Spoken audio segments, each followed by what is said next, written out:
Hello everyone, today I am going to talk about the first pharyngeal arch.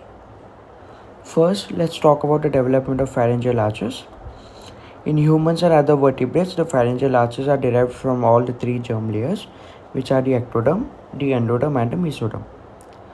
There are a total of 6 pharyngeal arches, out of which the 5th pharyngeal arch is rudimentary.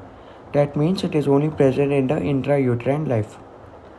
The first pharyngeal arch, also known as the mandibular arch, develops during the 4th week of embryonic development.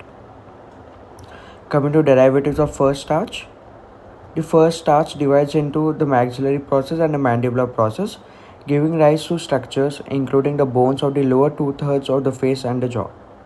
The maxillary process becomes the maxilla, also known as the upper jaw, and the palate, while the mandibular process becomes the mandible, also known as the lower jaw. The skeletal elements and muscles are derived from the mesoderm of the first pharyngeal arch. These are: first, the skeletal elements from the first arch are the malleus and the incus of the middle ear, the maxilla and the mandible, spine of sphenoid bone, sphenomandibular ligament, palatine bone, squamous part of temporal bone, and the anterior ligament of malleus. Then the muscles from the first arch. We have the muscles of mastication which help in chewing. In these we have the masseter, the medial and the lateral pterygoid muscles, and the temporalis. In other muscles we have the mylohyoid muscle, the digastric muscle, and the tensor tympani muscle.